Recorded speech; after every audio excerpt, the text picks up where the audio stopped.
Թանգարանների միջազգային օրվան ընթառաջ Արթիկի Տիգրան Մանսուրյանի անվան մշակույթի կենտրոնում բացվեց Արթիկ համայնքի նկարիչների հեղինակային ստեղծագործությունների ցուցահանդեսը։ Ցուցահանդեսում ներկայացված են Հայաստանի ժողովրդական նկարիչ Հրանտ Թադևոսյանի, վաստակաշատ նկարիչներ Երվանդ Փիչախչյանի, Մեխակ Էլբակյանի, Սամվել Մարտիրոսյանի, Դավիթ Դավթյանի, Եսայի Մերոյանի հեղինակային ստեղծագործությունները։ Ցուցահանդեսի բացմանը ներկային եղել Արթիկ համայնքի ղեկավար Անան Ոսկանյանը, Արթիկի թեմի առաջնորդ գերաշնորհ Նարեկ եպիսկոպոս Ավագյանը, համայնքապետարանի աշխատակազմի պատասխանատուները, արվեստագետներ, համայնքի բնակիչներ։ Բացելով ցուցահանդեսը, Արթիկ համայնքի ղեկավարը կարևորել է արվեստի դերը համայնքի մշակութային կյանքի կայացման գործում եւ նշել, որ ցուցահանդեսը վարպետների ստեղծագործական ուղու հաշվետվությունն է։ Այսօրվա հանրապետությունում եւ հանրապետությունից դուրս ճանաչում ունեցող վաստակաշատ նկարիչները Արթիկ համայնքի բնակիչներ են։ Ողջունենք բերեք նկարիչներին։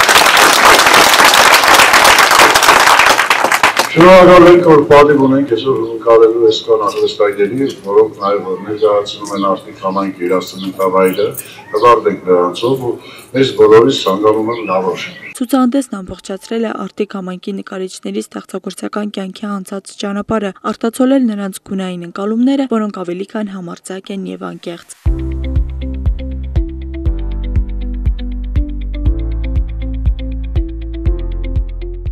Մեր վեց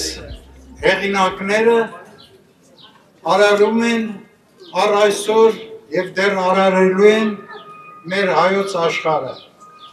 բնությունը։ Այսօր այնքան ուրախ եմ, որ ես եղեցիք, այս մեր համայնքի նկարիչներով անձամբ ես Արթիկում ցուցադրում եմ։ Շնորհակալություն եմ հայտնում համայնքի ղեկավարությանը, Ոսկանյան ջան թեզ, Սրբազանին ու ամենաշատը երևի ես եմ ուրախ, որ ստեղ ցուցահանդես եմ բացում։ Ցուցադրված աշխատանքների թեմաները բազմազան են՝ սրբավայրեր, կենցաղ, հայրենի եզերք, հավատք։ Քյուրերը դիտելով աշխատանքները համոզվում են, որ վարպետների ոգեշնչման աղբյուրը հայրենի բնաշխարհն է իր մարդկանցով։ Շատ կարևոր օր է, շատ կարևոր ցուցահանդես է այսօր մեզ համար, մեր գոլեկաների, մեր ստեղծագործող ընկերների համար, քանի որ ծննդավայրում ենք ցուցադրվում միասին մեր տարածաշրջանի վարպետներով։ Արթիկի հանրության ներկայացնում ենք մեր ստեղծագործական միտքը,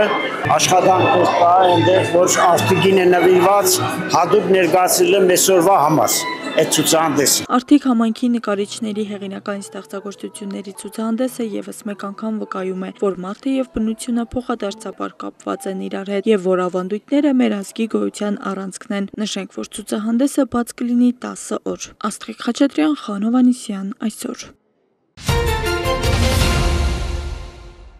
Տիրանայում կայացել է Հայաստանի Հանրապետության վարչապետ Նիկոլ Փաշինյանի եւ Ֆրանսիայի Հանրապետության նախագահ Էմանուել Մակրոնի հանդիպումը։ Զրուցակիցները բարձր են գնահատել Հայաստան-Ֆրանսիա հարաբերությունների դինամիկ զարգացումը։ Կողմերը քննարկել են երկկողմ հարաբերությունների օրակարգային մի շարք հարցեր, ինչպես նաեւ անդրադարձել տարածաշրջանային եւ միջազգային զարգացումներին։ Մասնավորապես կարևորվել է Հայաստան-Ադրբեջան խաղաղության համաձայնագրի ստորագրումը եւ այդ ուղղությամբ շարունակական ու հետեւողական քայլերի իրականացումը։ Նախագահ Մակրոնն ընդգծել է Ֆրանսիայի հաստատակամ աջակցությունը խաղաղ գործընթացին, նշելով, որ կայունությունն ու անվտանգությունը Հարավային Կովկասում կենսական նշանակություն ունեն ընդհանուր տարածաշրջանային համագործակցության համար։ Տիրանայում տեղի ունեցել Հայաստանի եւ Չեխիայի վարչապետներ Նիկոլ Փաշինյանի եւ Պյոտր Ֆիալայի հանդիպումը։ Զրուցակիցները կարևորել են Հայաստանի ու Չեխիայի միջև քաղաքական երկխոսության շարունակականության ապահովումը, ինչպես նաեւ տնտեսական համագործակցության խորացումը։ Կողմերն անդրադարձել են Հայաստան-Եվրամիություն գործընկերությանը եւ հետագա զարգացմանը վերաբերող հարցերի։ Վարչապետ Փաշինյանը զրուցակցին ներկայացրել է տարածաշրջանային զարգացումները եւ Հայաստանի կառավարության տարածաշրջանում կայունության ու խաղաղության հաստատման ուղղությամբ նախաձեռնած քայլերը, այդ թվում խաղաղության խաչմերուկ ծրագրի նպատակն ու սկզբունքները։ Եվրոպական քաղաքական համայնքի գագաթնաժողովի շրջանակում Հայաստանի Հանրապետության վարչապետ Նիկոլ Փաշինյանը հանդիպել է Բելգիայի վարչապետ Բարտ դը Վևերի հետ։ Զրուցակիցները քննարկել են Հայաստան-Բելգիա համագործակցության օրակարգային հարցեր, ընդգծելով քաղաքական ու տնտեսական հարաբերությունների հետևողական զարգացման ու խորացման կարևորությունը։ Այս համատեքստում երկու երկրների վարչապետները կարևորել են բարձր մակարդակի ակտիվ շփումների եւ շարունակական երկխոսության պահպանումը։ Քննարկվել են Հայաստան-Եվրոպական միություն համագործակցության ամրապնդման քայլերը։ օրը։ Բելգիայի վարչապետ Բարդ դե Վեվերը վերահաստատել է իր երկրի աջակցությունը Հայաստան-Եվրամիություն հարաբերությունների զարգացման գործընթացին։ Հանդիպման ընթացքում անդրադարձ է կատարվել նաև Հայաստան-Ադրբեջան խաղաղության գործընթացին։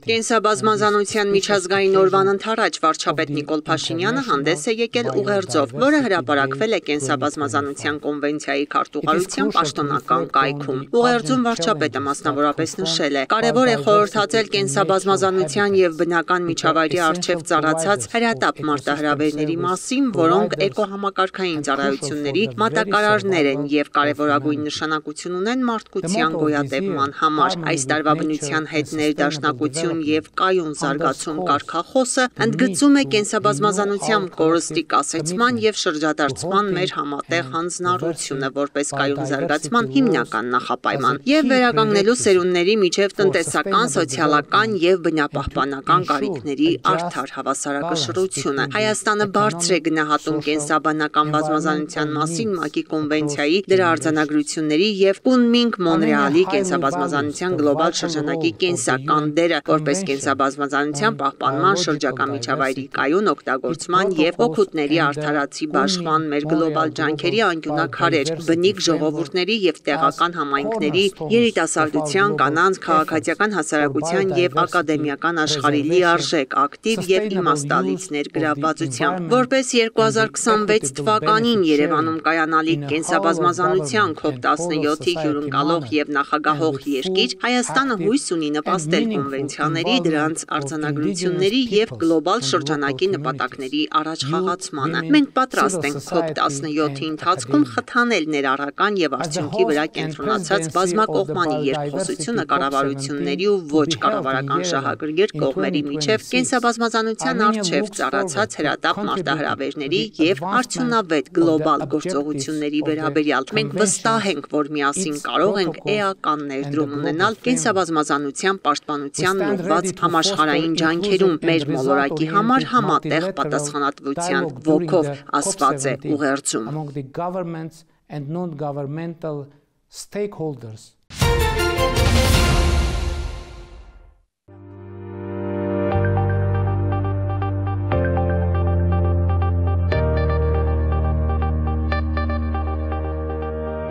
Հայաստան-Ղազախստան երկկողմ հարաբերությունների օրակարգ, դրանք զարգացնելու փոխադարձ հետաքրքրություն, տնտեսական ու մի շարք այլ ոլորտներում համագործակցության ներուժն իրացնելու պատրաստակամություն։ Վերնշվածներին հավատարիմ ազգային ժողովի նախագահ Ալեն Սիմոնյանն իր հերթին եւս գործադրում է բոլոր ջանքերը։ Շուրջ 1 տարի առաջ մեր երկրում էր Ղազախստանի նախագահը Ալեն Սիմոնյան-Կասիմ Ժոմարտ Տոկաև հանդիպմանը կարևորվեց խորհրդարանների միջև ակտիվ փոխգործակցությունը։ Ղազախստանի խորհրդարանի Մաժլիսի նախագահ Երլան Կոշանովի հրավերով մայիսի 12-ին Աստանա մեկնեց ազգային ժողովի նախագահ Ալեն Սիմոնյանի գլխավորած պատվիրակությունը։ Հայաստանից ժամանած բարձրաստիճան պաշտոնյայի այցը Ղազախստան լուսաբանվեց տեղի պետական ու այլ հեռուստաընկերություններով։ Մանրամասն ներկայացվեցին հանդիպումներն ու ձեռք բերված պայմանավորվածությունները, իսկ Հայաստանը Հարավային Կովկասում որակվեց հուսալի գործընկեր։ Ալեն Սիմոնյան Մաջլիս դուրակացմի ինդեկիզեստը Երլան Կոշանով։ Հանդիպումների շարքը մեկնարկում է Մաժլիսից ջերմ ընդունելություն, փոխադարձ ողջույններ, երկկողմ կապերի ամրապնդման համատեքստում։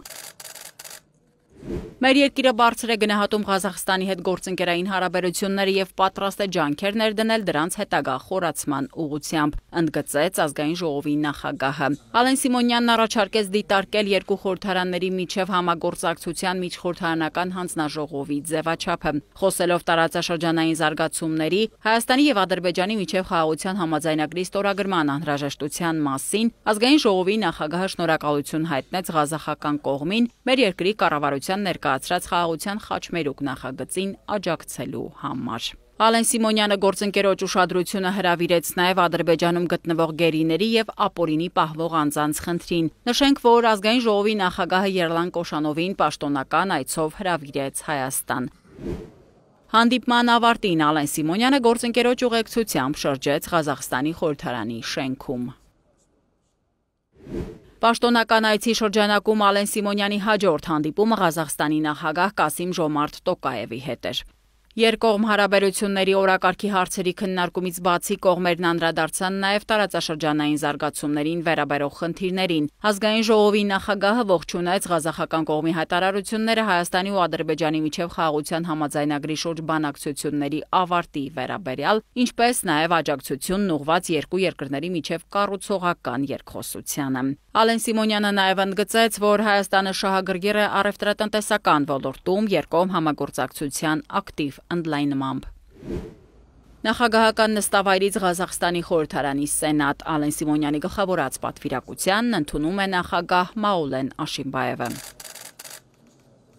Հայաստանի եւ Ղազախստանի խորհրդարանների համագործակցությունը կայուն բնույթ է կրում, արձանագրեց մեր երկրի խորհրդանի ղեկավարը։ Քննարկումների առանցքում են տարածաշրջանային զարգացումները, Հայաստան-Ադրբեջան խաղաղության հաստատման գործընթացին վերաբերող հարցերը։ Ալեն Սիմոնյանը գործընկերոջը ներկայացրեց կառավարության նախաձեռնած խաղաղության խաչմերուկ նախագիծն ու այդ համատեքստում կարևորեց տարածաշրջանային ենթակառուցվածքների ապաշրջափակումը։ Հանդիպմանն ընդգծվեց նաև երկու երկրների միջև օդային հաղորդակցությունը ուղիղ կանոնավոր չվերթների հաստատմամբ։ Առանձնահատուկ ընդգծվեց Ղազախստանի իշխանությունների եւ ժողովրդի վերաբերմունքը հայ համայնքի նկատմամբ։ Խորհրդարանների ղեկավարները դիտարկեցին նաև թվայնացման ու տեղեկատվական տեխնոլոգիաների բնագավառում երկկողմ համագործակցության հնարավորությունները։ Մաուլեն Աշիմբաևն անդրադարձավ 2026 թվականին Հայաստանում կայանալիք COP17 համաժողովին, ողջունեց այդ փաստն ու ընդգծեց, որ Ղազախստանը ևս մասնակցելու է այդ կարևոր իրադարձությանը։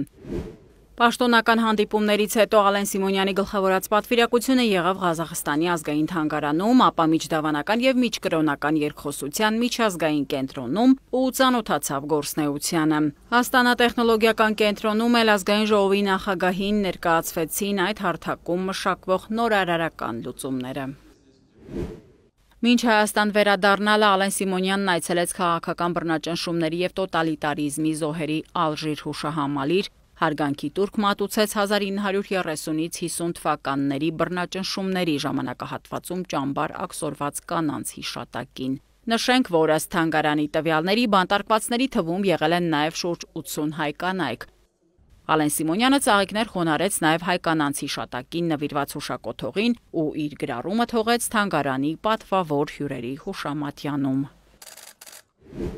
Տեղեկացնենք, որ մայիսի 16-ին ազգային ժողովի նախագահի գլխավորած պատվիրակությունը վերադարձավ Երևան։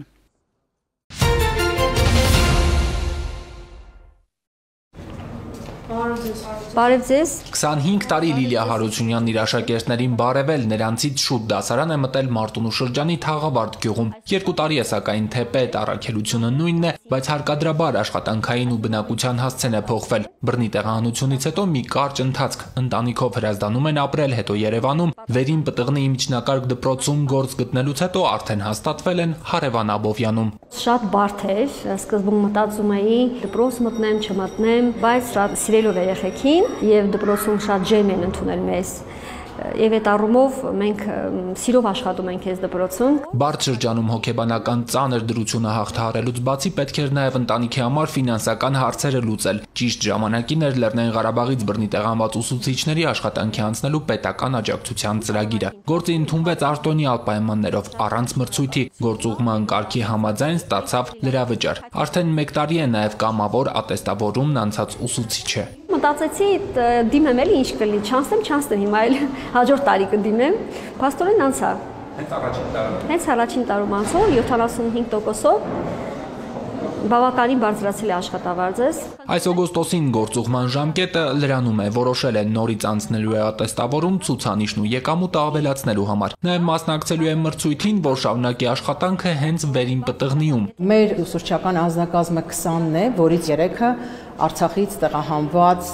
ուսուցիչներ են։ Լեռնային Ղարաբաղից բռնի տեղահանված 438 ուսուցիչ է աջակցության ծրագրով աշխատանք գտել Հայաստանի տարբեր դպրոցներում։ Ուսուցիչների հետ պայմանագիրը 2 տարով է կնքվել եւ իրենք 30% հավելավճար ունենալու հնարավորություն ունեն։ Սյունիքի ու Վայոց ձորի բոլոր դպրոցներում, Տավուշի, Գեղարքունիքի որոշ համայնքներում աշխատող ուսուցիչներն էլ այս ծրագրով բացի հավելավճարից ստանում են նաև 50,000 դրամ լրավճար։ Նաև արտոնյալ այս պայմանները օգնեցին, որ տեղահանված ուսուցիչների ընտանիքները կողմնորոշվեն ու մշտական բնակության հասցեներ գտնեն։ Կային ավելի պատրաստված ուսուցիչներ, կային ոչ այնքան պատրաստ ուսուցիչներ, բայց մենք այդ փուլում աջակցության ծրագրով ընդունված ուսուցիչների համար վերապատրաստման դասընթացներ կազմակերպեցինք չափորոշիչին, կրթական համակարգի փոփոխություններին, ծրագրային փոփոխություններին ծանոթացնելու նպատակով հենց սկզբնական փուլում։ Լեռնային Ղարաբաղից բռնի տեղահանված ուսուցիչներից 20-ն արդեն կամավորատեստավորվել է, վարձատրվում են բարձր դրույքաչափով, ստանում են լրավճարներ։ Բոլոր ուսուցիչներն էլ կարող են դիմել Հայաստանում գործող խրախուսման մյուս բոլոր ծրագրերին, տարակարգ, ԲՏՃ ուղղություններով դասավանդողների համար լրավճարներ եւ եկամուտը այդ հնարավորություններով էլ ավելացնեն։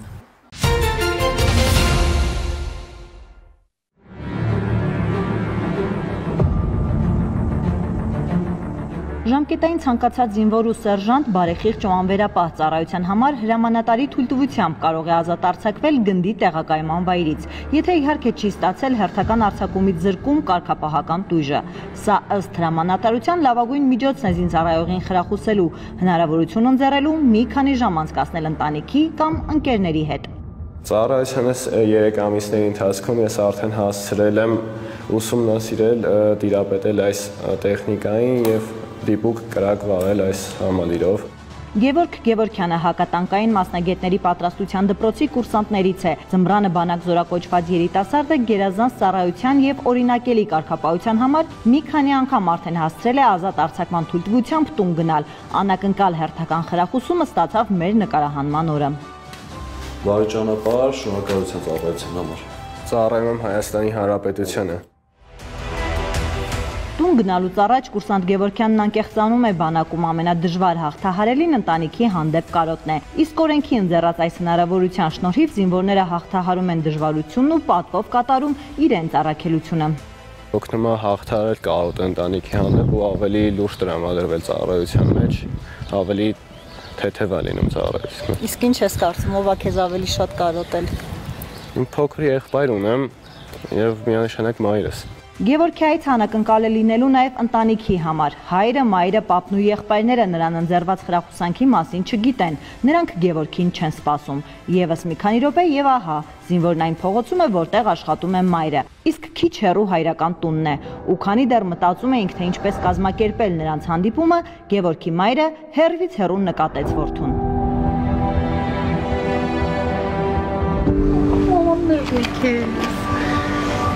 Ստացվեց անակնկալը։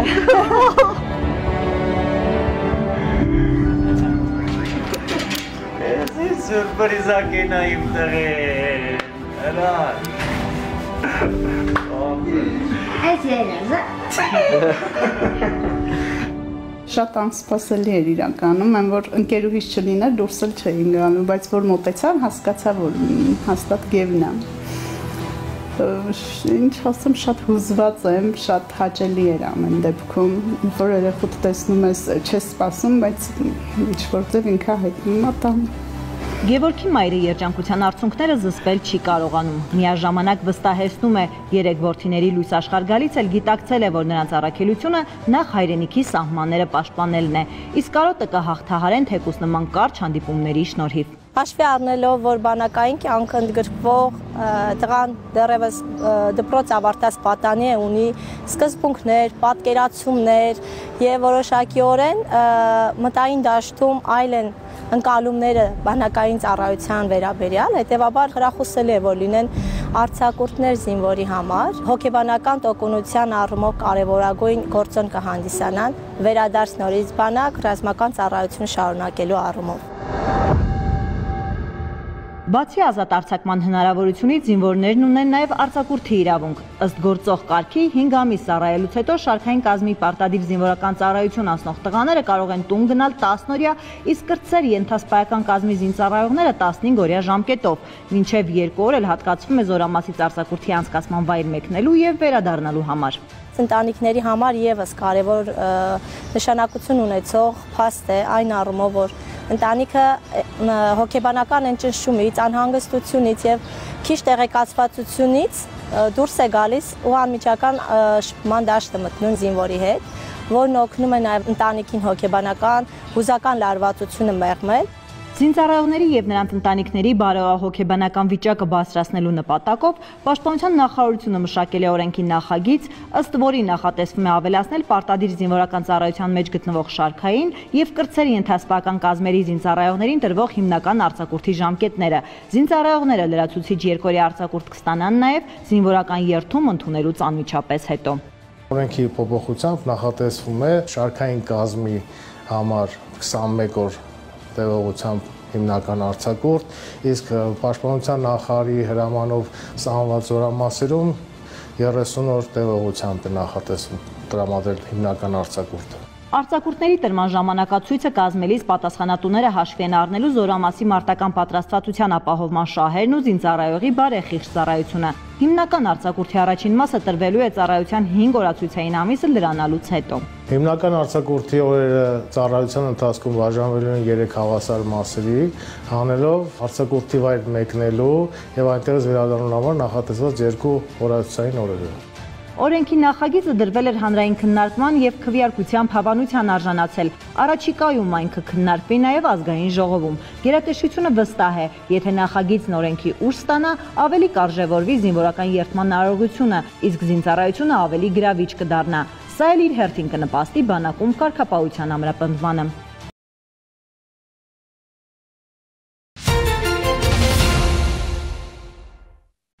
Երեկ Ստամբուլում տեղի ունեցած ռուս-ուկրաինական բանակցություններում Մոսկվայի պատվիրակության ղեկավար Ռուսաստանի նախագահի օգնական Վլադիմիր Մեդինսկին հայտարարել է. ռուսները միշտ ստանում են այն, ինչն իրենց է պատկանում։ Մեկնաբանելով հրադադար հաստատելու Կիևի առաջարկը նա նշել է. խաղաղ բանակցություններից առաջ հրադադար պահանջողներն ուղղակի պատմություն չգիտեն։ Ռազմական գործողությունները միշտ ուղեկցվել են բանակցություններով, կարծիք է հայտնել Մեդինսկին։ Ստամբուլյան հանդիպմանն է անդրադարձել ուկրաինական կողմը, հանրապետության ԱԳՆ խոսնակը հերթական անգամ շեշտել է հրադադարի անհրաժեշտությունը։ Նա տեղեկացրել է, որ բանակցություններում ռուսական պատվիրակությունը մի շարք պահանջներ է ներկայացրել, որոնք անընդունելի են Կիևի համար։ Գեորգի Տիխիի խոսքով ուկրաինական պատվիրակությունը Թուրքիայում հիանալի աշխատանք է կատարել։ Գերատեսչությունից հիշեցրել են, որ հանդիպման արդյունքում հնարավոր է եղել պայմանավորվել գերիների մասշտաբային փոխանակման մասին, 1000-ի դիմաց ձևաչափով։ Ստամբուլում Կիևի թիմի ղեկավար պաշտպանության նախարար Ռուստեմ Ումերովն էլ տեղեկացրել է, որ կողմերը կշարունակեն աշխատել հրադադարի ուղղությամբ։ Նրա համոզմամբ հաջորդ քայլը պետք է լինի Ուկրաինայի եւ Ռուսաստանի առաջնորդների հանդիպման կազմակերպումը։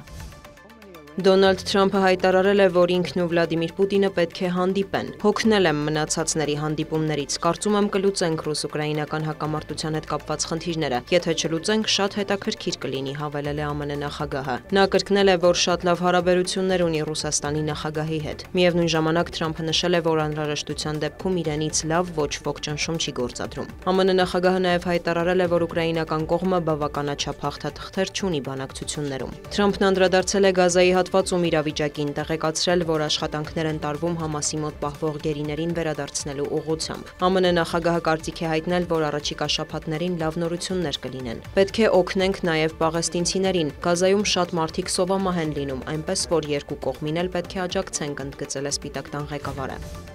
Իսրայելն ակտիվացրել է Գազայի հատվածում ռազմական գործողությունները, ցահալից հայտնում են, որ պատրաստվում են ընդլայնել հարձակումները։ Իսրայելի զինված ուժերի տվյալով նպատակն է վերադարձնել գերիներին, ոչնչացնել Համասը եւ պաշտպանել Իսրայելի բնակչությանը։ Նշվում է, որ սա Գեդեոնի կարգեր անվանումը ստացած գործողության առաջին փուլն է։ Հաղորդվում է զոհերի եւ վիրավորների մասին։ Վերջին տվյալով Գազայի հատվածում պատերազմի մեկնարկից ի վեր զոհվել է ավելի քան 53000 մարդ, վիրավորների թիվը հատում է 120,000-ը։ Շրջափակման հետևանքով տարածաշրջանում մարդասիրական ճգնաժամ է ստեղծվել։ Իսրայելի վարչապետը եւ պաշտպանության նախարարն էլ հայտարարել են Եմենի հութիների օբյեկտներին զանգվածային հարվածների մասին։ Թիրախում են եղել մասնավորապես նավահանգիստները։ Ըստ իսրայելական կողմի սա պատասխանն է Իսրայելի դեմ հութիների հրթիռային հարձակումներին։ Պաշտոնյաները նախազգուշացրել են, անհրաժեշտության դեպքում կշարունակեն ռազմական գործողությունները եւ կթիրախավորեն Անսար Ալլահ շարժման բարձրաստիճան ներկայացուցիչներին, որոնք աջակցում են պաղեստինցիներին։ Վաշինգտոնն Իրանին առաջարկ է ներկայացրել միջուկային գործարքի վերաբերյալ, հայտարարել է Դոնալդ Թրամփը։ Նրանք գիտեն, որ պետք է արագ գործեն, այլապես շատ վատ բան տեղի կունենա, հավելել է ԱՄՆ նախագահը։ Սպիտակ տան ղեկավարը համոզմունք է հայտնել, որ Թեհրանը Յուրաքանչյուր տարի թանգարանների միջազգային օրը ինչպես ամբողջ աշխարհում, այնպես էլ Հայաստանում կազմակերպվում են տարբեր միջոցառումներ, ցուցահանդեսներ, կյանքի կոչվում կրթական ծրագրեր։ Այս անգամ թանգարանների ապագան արագ փոփոխվող համայնքներում խորագրով է անցկացվելու համաեվրոպական միջոցառումը։ Նախքան օրվա անելիքներին անդրադառնալը կրթության, գիտության, մշակույթի եւ սպորտի նախարարը խոսեց վերջին շրջանում ոլորտում իրականացվող աշխատանքներից։ 2024-ին մշակութային այդ օժախներն ունեցել են 1.245.000 այցելու, որոնցից 50%-ը զբոսաշրջիկներ են։ Նախորդ տարին թանգարանների մասին օրենքի ընդունմամբ առանձնացավ։ Ձևավորվեց նաև էլեկտրոնային միասնական տոմսային համակարգ։ Մենք առաջիկայում նպատակ ունենք, որ մեր բոլոր թանգարանները այս ենթակառուցվածքները պետք է ունենան, որտեղ որ իհարկե տեխնիկապես դա հնարավոր է կազմակերպել շենքային պայմաններից ելնելով, նախատեսում ենք նաև ավելի ընդլայնել, օրինակ թանգարանային սրճարանների եւ այլ հնարավոր ծառայությունների, եւ սրա նպատակը այն է, որ մարդիկ թանգարան այցելելով կարողանան կազմակերպել ամբողջական եւ լիարժեք օր։ Թանգարանային գիշերը հանրապետությունում մայիսի 17-ին արվեստառատ կլինի, խոստանում են ոլորտի ներկայացուցիչները։ Միայն նախորդ տարի այդ օրը ավելի քան 100,000 այցելու կար։ Այս տարի ծրագրին միացել է 100 թանգարան։ Ես վստահ եմ, որ վաղը թանգարանները այցելուների պակաս չեն ունենալու ու բոլորիս մաս չեն ունենալու ու բոլորիս մաղթում եմ, որ այցելուների պակաս չունենանք ոչ միայն թանգարանների գիշերը, այլև ամբողջ տարվա ընթացքում։ Այս տարի նաև Իսահակյանի 150-ամյակն է։ Վարպետի տուն թանգարանը մի շարք նախագծեր է իրականացրել։ 20 տարի անց նոր ցուցադրությամբ է հանդես գալու, որով նորովի կբացահայտի մեծ գրողին։ Փորձել ենք այնպես անել, որ վարպետը հասանելի լինի եւ փոքրերին, եւ մեծերին, եւ զբոսաշրջիկներին, այնպես անել, որ Իսահակյանի հսկայածավալ ստեղծագործական ժառանգությունը եւ Իսահակյանի ակտիվ գործունեությունը հասարակական քաղաքական կյանքում հասանելի լինի բոլորիս։ Յուրաքանչյուր այցելու թանգարանից պետք է հեռանա տպավորված, այն միայն գիտելիք ստանալու վայր չպետք է լինի, փաստում են ոլորտի ներկայացուցիչները։ Նոր ձևաչափը թանգարանի, որը նաև իրականացվեց անցյալ տարի, մեր նոր կոնցեպտը կտեսնեք, գլոբալ կոնցեպտը, հենց նրա մասին էր, որ թանգարանը դառնում է մի հարթակ, որտեղ յուրաքանչյուր անհատ կարող է ակտիվացնել իր 5 զգայարանները, որտեղ մարդուն տրվում է այդ հետաքրքիր փորձառությունը շոշափելու, տեսնելու, լսելու եւ սա բավականին հետաքրքիր փորձառություն է մեզ համար։ Թանգարանների միջազգային օրվա խորհրդով բազմաթիվ ծրագրեր են իրականացվում ոչ միայն մայրաքաղաքում, այլև մարզերում։ Սյունիքը եւս բացառություն չէ։ Վաղ առավոտից այդ հաստատությունները բաց կլինեն բոլոր այցելուների առջև, եւս մեկ անգամ վերահաստատելով իրենց կարևոր առաքելությունը մշակութային ժառանգության պահպանության ձևավորման համատեքստում։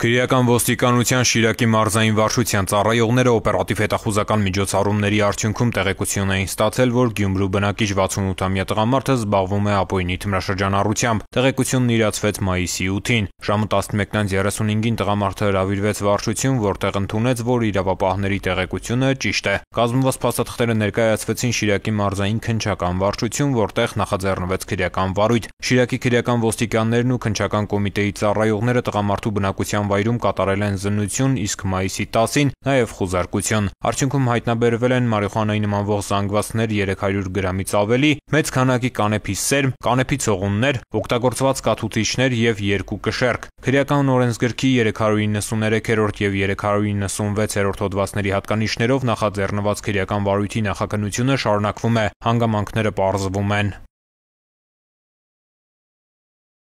Քրեական ոստիկանության Արմավիրի մարզային վարչության ծառայողները օպերատիվ տեղեկություններ էին ստացել, որ Շենավան գյուղի բնակիչ 59-ամյա տղամարդը ապօրինի պահում է Կալաշնիկովի ինքնաձիգ եւ զինամթերք։ Նախաձեռնվել է քրեական վարույթ, որի շրջանակում կատարված զննությամբ Շենավանցի տղամարդու տնամերձ հողամասում հայտնաբերվել են ինքնաձիգ, 2 փամփշտատուբ, լիցքավորված 5.45 մմ տրամաչափի 50 փամփուշտով եւ 7.62 մմ տրամաչափի 6 փամփուշտ։ Նախաքննությամբ հանգամանքները պարզվում են։ Կրկին հորդորում ենք ապօրինի պահվող զենք զինամթերք կամավոր հանձնել ոստիկանություն քրեական պատասխանատվությունից խուսափելու համար։